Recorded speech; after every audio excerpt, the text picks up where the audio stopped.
দর্শক, এনসিপির পদযাত্রার খবর জানাতে খাগড়াছড়ি থেকে সরাসরি যোগ দিচ্ছেন সহকর্মী জান্নাতুল মোহনা। মোহনা, এনসিপির আজ কি কর্মসূচি রয়েছে?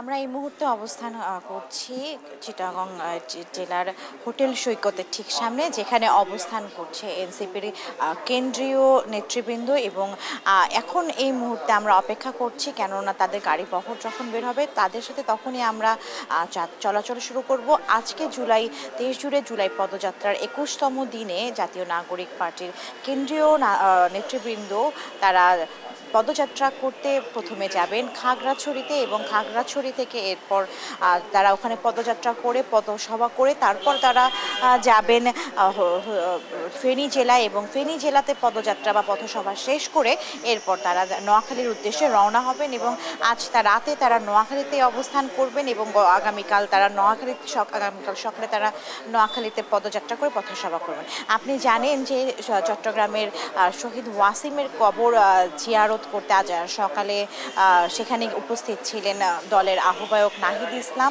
এবং আমরা দেখেছি গতকালকে তারা চট্টগ্রামে যখন পদযাত্রা করে পথসভা শেষ করে এরপর তারা বিভিন্ন জায়গায় অবস্থান করে। তো চট্টগ্রাম থেকে এই ছিল আমার কাছে সর্বশেষ সংবাদ।